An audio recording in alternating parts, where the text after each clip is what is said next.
História da Reforma Protestante, uma introdução. Primeira parte. Amados, esse período chamado de Baixa Idade Média, século XIV e XV, foi marcado pelo desânimo intelectual, imoralidade, corrupção da Igreja. Se não fosse por esses 2 séculos, hoje a Idade Média não seria lembrada como tão negativa. Antes desses 2 séculos, houve muita produção de escrita, com o pensamento de Agostinho, Tomás de Aquino. O cristianismo espalhou-se por todo o mundo e surgiram as universidades. Mas esses 2 séculos que vieram antes da Reforma Protestante e Martinho Lutero e João Calvino foram marcados pelo erro. Nesse período o povo vivia com medo da igreja como se fosse explorados economicamente pelos impostos papais. Além disso, o povo não conhecia Deus, pois não tinha qualquer acesso à palavra, amados, meu Senhor Jesus. Olha a situação, e, amados ouvintes, a Bíblia era um livro fechado, os sacerdotes se julgavam donos da revelação de Deus. Na Idade Média, o objetivo da igreja é estabelecer um império em proporções mundiais, tendo tradição oral e a palavra do Papa como a única autoridade sobre todas as áreas da vida humana.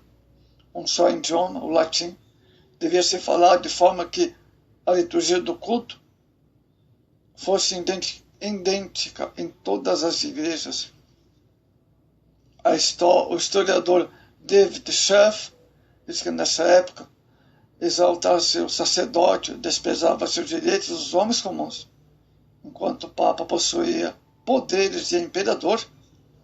Seus sacerdotes e outros clérigos recebiam status de reis e nobres. Qualquer reação que ameaçasse a diminuir a autoridade da igreja no período combatia com excomungão e censura. Escreve o historiador David Schaff. Vejamos quais os principais elementos de total desvio da palavra de Deus nesse período. Primeiro, a falsa autoridade. A supremacia papal dizia que o pontífice romano, o Papa, era a representação de Deus na terra, ou vigário de Cristo, aquele que assume o lugar de Cristo. Sendo assim, as decisões papais feitas através de decretos ou bulas têm autoridade maior que a Escritura. Salvação naquela época é o mesmo que obediência ao Papa. Sendo ele soberano, representante de Deus, não só a igreja estava sob seu comando, mas também toda a lei civil.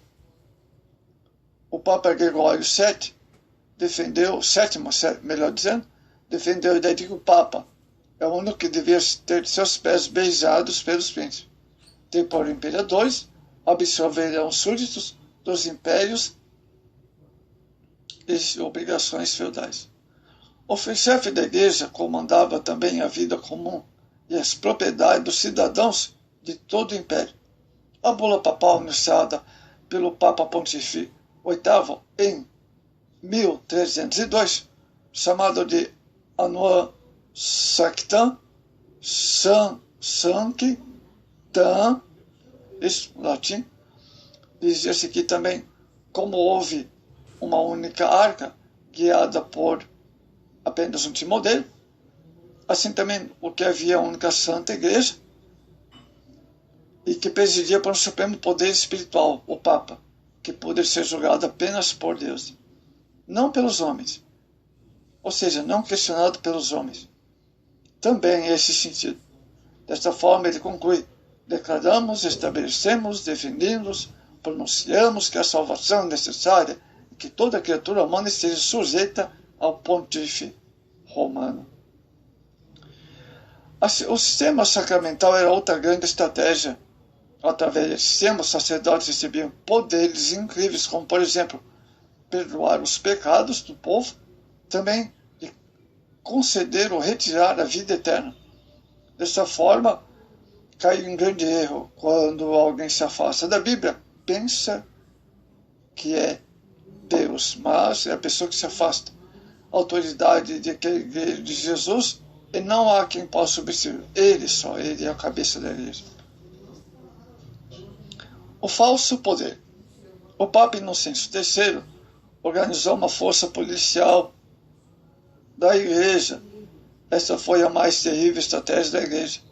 Qualquer divergência contra ela era tratada como se fosse crime, cuja punição estava reservada apenas nesse mundo, com prisões, torturas, morte, mas também no mundo vindouro, onde o insubmisso queimaria no inferno.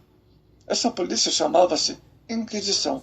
O Papa poderia também fazer uso do interdito, uma espécie de intervenção da igreja nos reinos do império, quando o chefe da igreja assumiu o lugar do rei, como aconteceu com o rei João da Inglaterra em 1213. Foram muitos os abusos e perseguições nessa época. Seres humanos sem direitos, sem liberdade, sendo explorado, censurado quanto à sua liberdade de consciência. Então, eles se afastavam da sã doutrina, colocavam em seu lugar um falso poder, uma autoridade mágica que passa longe dos princípios eternos das Escrituras Sagradas. Esse poder é totalmente falso, porque na Escritura o poder da igreja vem de Cristo e é subordinado à sua autoridade. Mateus 28, 18. Esse poder de modo algum pode ser exercido com tirania, mas sim de acordo com a palavra de Deus, sob a direção do Espírito Santo. Temos também outra coisa chamada falsa santidade.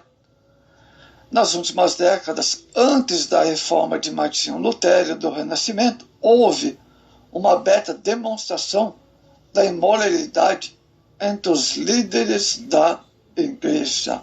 Olha só, eram muitos.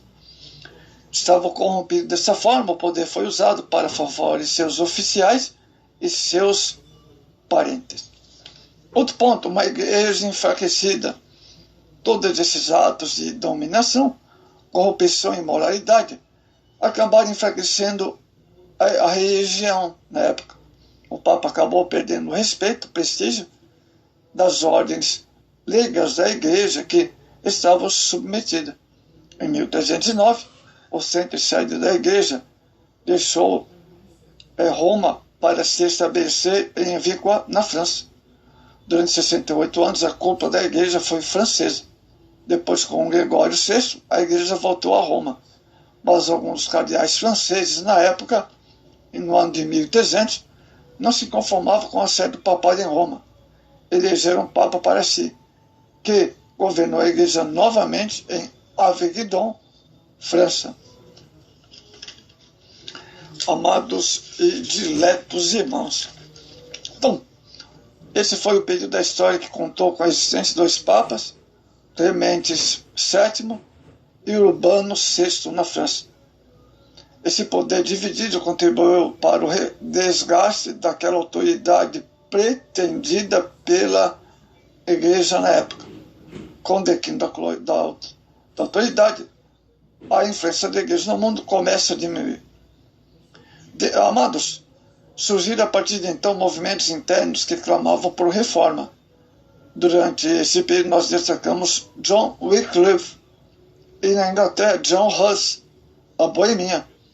Esses acontecimentos sucessivos demonstraram a presença de Deus na história, abrindo espaço para a reforma de Martinho Lutero e de Calvino e Ulrich Zwingli, o caminho para o renascimento das artes, da ciência e da religião a ser trilhado, amados. Os 2 últimos séculos antes da reforma formaram um verdadeiro período de trevas.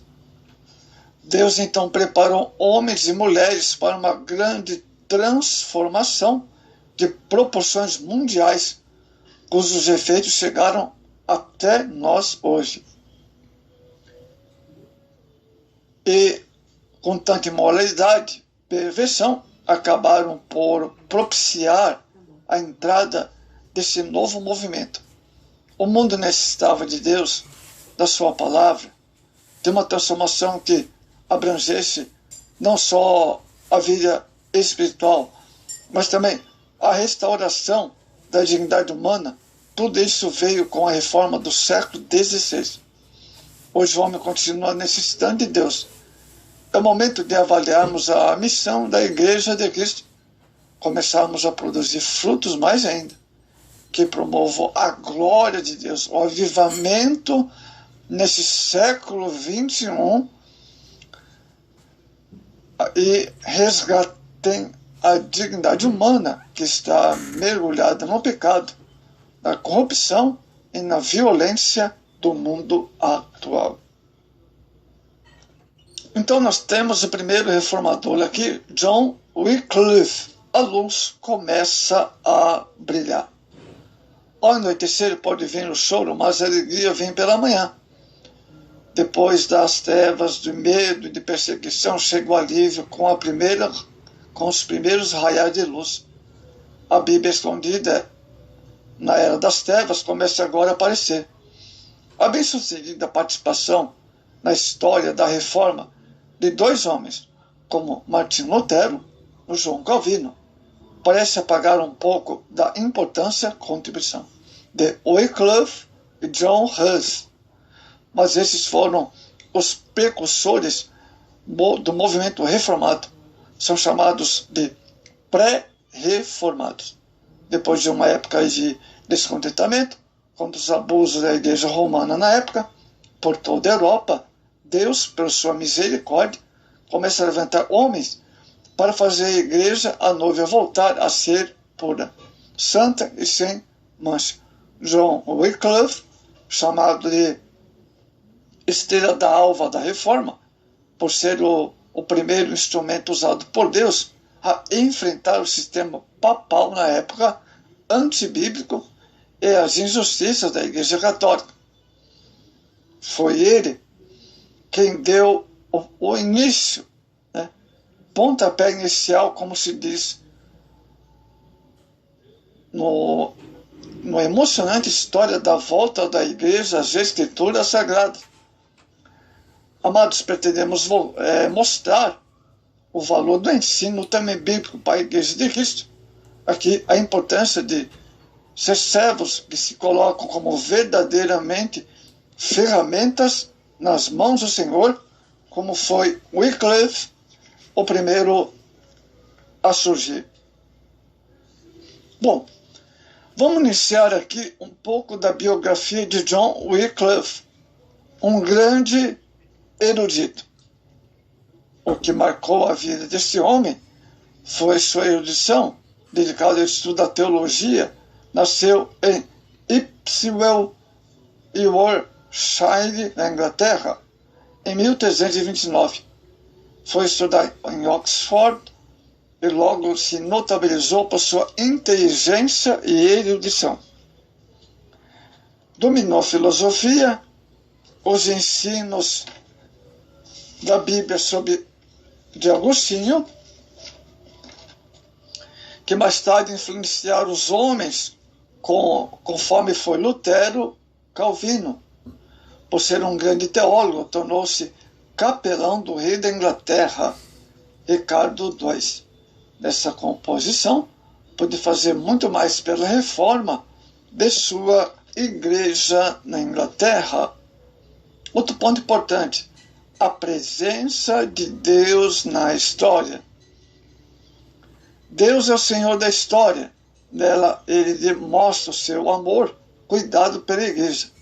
Estando numa posição de grande destaque, Wycliffe pode ter acesso ao parlamentar e traduzir a Vulgata, a Bíblia em latim para o inglês.